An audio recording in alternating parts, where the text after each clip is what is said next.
Ba'asham Yahushai, Ba'asham HaKadosh. Double honors to elders and apostles, chiefly of Great Millstone.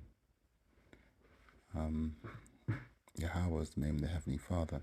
It means He is. Yahushai is the name of His Son. It means He is who saves. HaKadosh is the name of the Holy Spirit in Hebrew. Dawada Yahweh Ba'asham Yahushai. Dawada Yahweh. Dawada Yahushai. Dawada Yahweh Ba'asham Yahushai. Barakatah Yahweh Ba'asham Yahushai. Barakatah Yahweh Ba'asham Yahushai. Barakatah Yahweh Ba'asham Yahushai. Let's get some scripture. We're going through Maccabees. Quick update though. I finished my 14-day fast.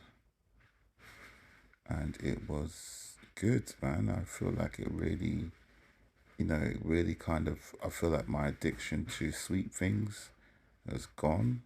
I mean, I still do like a sweet thing, but I don't get that thing where I'm thinking to myself, oh, I really need something sweet, and it's like banging on my mind or anything like that. I don't have any of that, so that's really good. Let's get so carrying on with Maccabees, we got to the point where Antiochus started pressing on Israel. Let's get the next chapter. We'll go through this. In those days, Matthias, the son of John, the son of Simeon, a priest of the sons of Jorib from Jerusalem, and dwelt in Modin, and he had 5 sons: Johan called Kadas, Simeon called Thassa, Judas called Maccabeus, Eleazar called Avaran, and Jonathan, whose surname was Aphos. I'm going to read it. And when he saw blasphemies that were committed in Judah and Jerusalem, he said, Woe is me, wherefore was I born to see the misery of my people and of the holy city, and to dwell there, when it was delivered in the hand of the enemy, and the sanctuary into the hand of strangers. Her temple has become a man without glory. Her glorious vessels are carried away into captivity. Her infants are slain in the streets. Her young men with the sword of the enemy. What nation hath not had a part in her kingdom, and gotten of her spoils? All of her ornaments are taken away. Of a free woman she has become a bondslave. And behold, our sanctuary, even our beauty, our glory is laid waste, and the Gentiles have profaned it. To what end, therefore, shall we live any longer? Then Matthias and his sons rent their clothes and put on sackcloth, and mourned very sore. In the meanwhile, the king's officers, such as compelled the people to revolt, came into the city, Modin, to make them sacrifice. And when many of Israel came unto them, Matthias also and his sons came together. So they came to do their nastiness, man. So he's there bemoaning and woefully mourning that how the great city of Jerusalem has been overthrown, and how the temple has been desecrated, the abomination of desolation. Then answered the king's officers and said to Matthias on this wise, Thou art a ruler and an honourable and great man in the city, and strengthened with sons and brethren. Now therefore come thou first and fulfil the king's commandment, like as all the heathen have done, yea, and the men of Judah also, and such as remain at Jerusalem. So shalt thou and thy house be in the number of the king's friends, and thou and thy children shall be honoured with silver and gold and many rewards. So he was an influencer. He was a big influence in the city. Do you know what I mean? And so this king is saying to him, come and eat this roast pork, basically. And this thing that's been unclean, that's been sacrificed unto idols. Then Matthias answered and spake with a loud voice, loud so that everybody can hear, that all the nations that are under the king's dominion obey him and fall away every one from the religion of their fathers and give consent to his commandments. Yet will I and my sons and my brethren walk in the covenant of our fathers. So he's saying, hell no, I ain't gonna eat that funky pork, your little pork brisket, man. You can keep that and then you can stick it where the sun don't shine. God forbid that we should forsake the law and the ordinances. We will not hearken to the king's words to go from our religion, either on the right hand or the left. So they ain't going to get me like this way, he ain't going to get me like that way. Like basically, so the right hand and the left is, The right hand is, um, well, some people say the right hand is the hand that holds the sword, and the left hand is maybe the hand that entreats. So he's kind of like, there's more like the carrot or the stick, right? So the king has been saying to everybody, look, you don't do this, you don't eat this, you don't celebrate our idol, do our idol worship, and you'll be get put to death, as we saw in First Maccabees chapter 1. So that's kind of like the right hand, the punishment. But then on the left hand side, he's saying, yo, you're yo, we can be friends, you know what I mean? You come over here, eat that pork with me, and and and pray to the idol with me, and we will be good. So he's trying to entreat him. It's a carrot and stick situation, and that's what he means by either on the right hand or the left. Now, when he had left speaking these words, there came out one of the Jews in the sight of altar sacrifice on the altar which was at Modin, according to the king's commandment. Which thing when Matthias saw, he was inflamed with zeal, and his reins trembled. Neither could he forbear to show his anger according to judgment. Wherefore he ran and slew him upon the altar. Also the king's commissioner, and damn right, you know what I mean. Also the king's commissioner who compelled men to sacrifice, he killed at the time, and the altar he pulled down. Thus dealt he zealously for the law of God, like as Phineas did unto Zambri, son of Salom. And Matthias cried throughout the city with a loud voice, saying, whoever is zealous of the law and maintaineth the covenant, let him follow me. So he and his sons fled into the mountains, and left all that ever they had in the city. Then many that sought after justice and judgment went down into the wilderness to dwell there, both they and the children, and their wives and their cattle, because of afflictions increased sore upon them.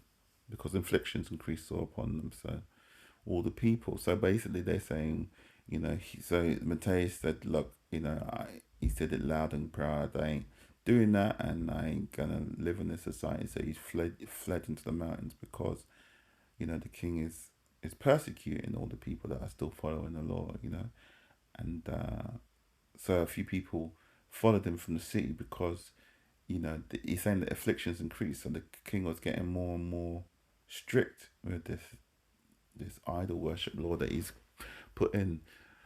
31. Now, when it was told the king's servants and the host that was at Jerusalem in the city of David that certain men who had broken the king's commandment were gone down into the secret places in the wilderness.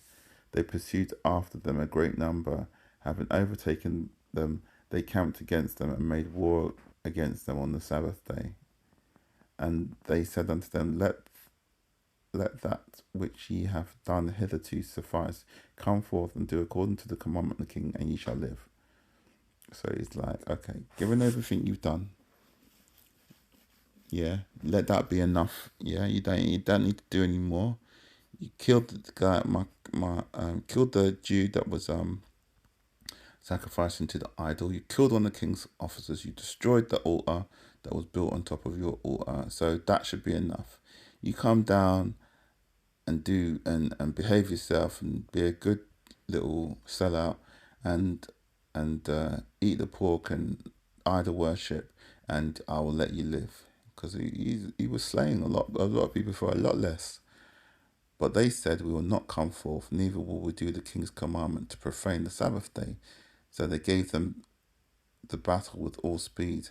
Howbeit they answered them not, neither cast they a stone at them, nor stopped the places where they lay hid, but said, let us die all in our innocency.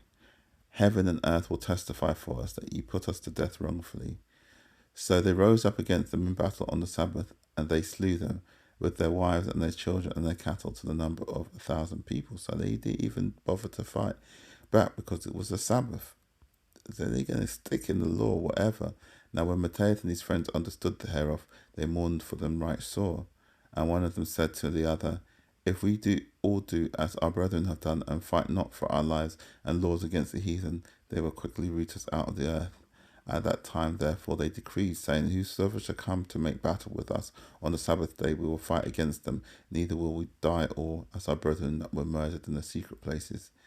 Then came there unto him a company of Assyrians, who were mighty men of Israel, even, I think, might be wrong. Let me carry on. Then came to them a company of Scythians, who were mighty men of Israel, even all such as were voluntary devoted unto the Lord. Now I think the Scythians might be the not the Trojans. What are they called? Those guys in 300.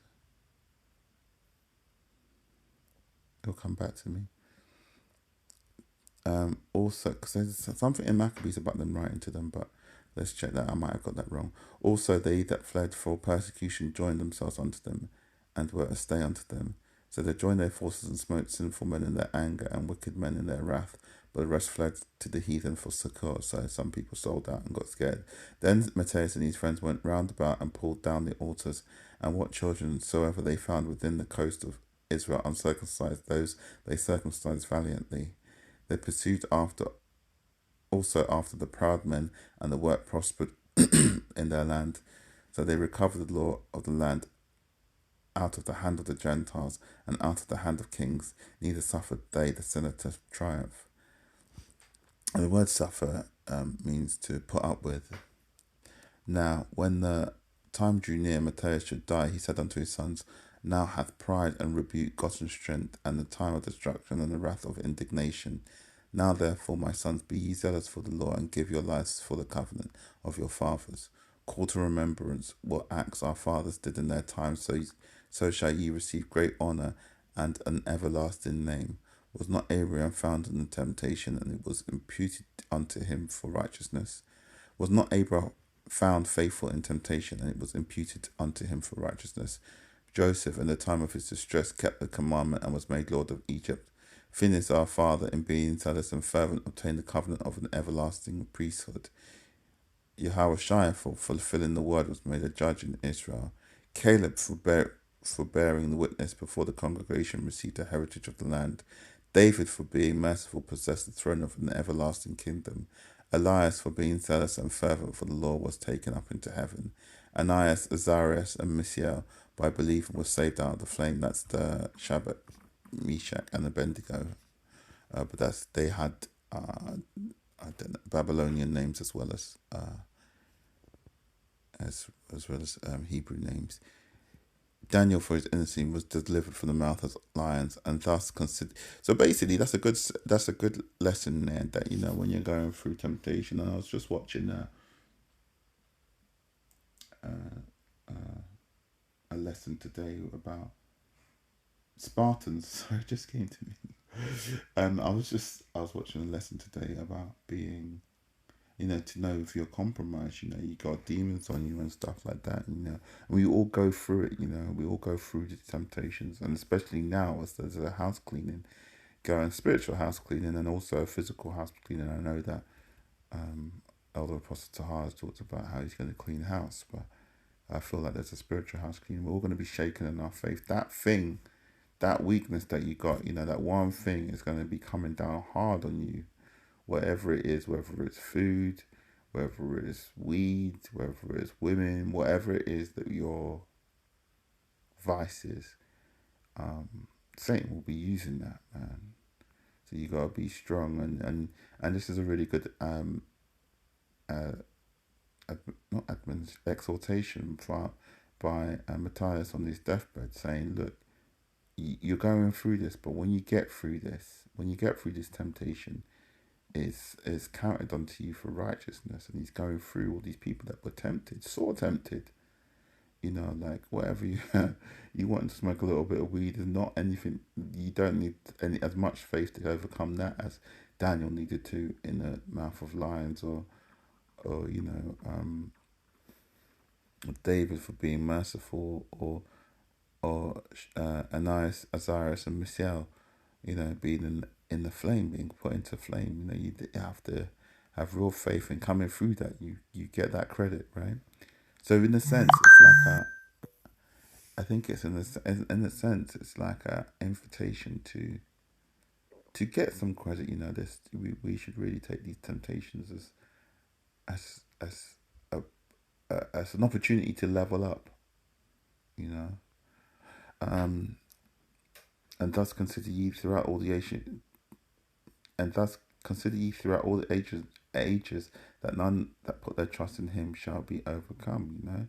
And that reminds me of what David said. He said, "I've never seen, I've lived all my life, but I've never seen the righteous begging bread." Let me get that scripture.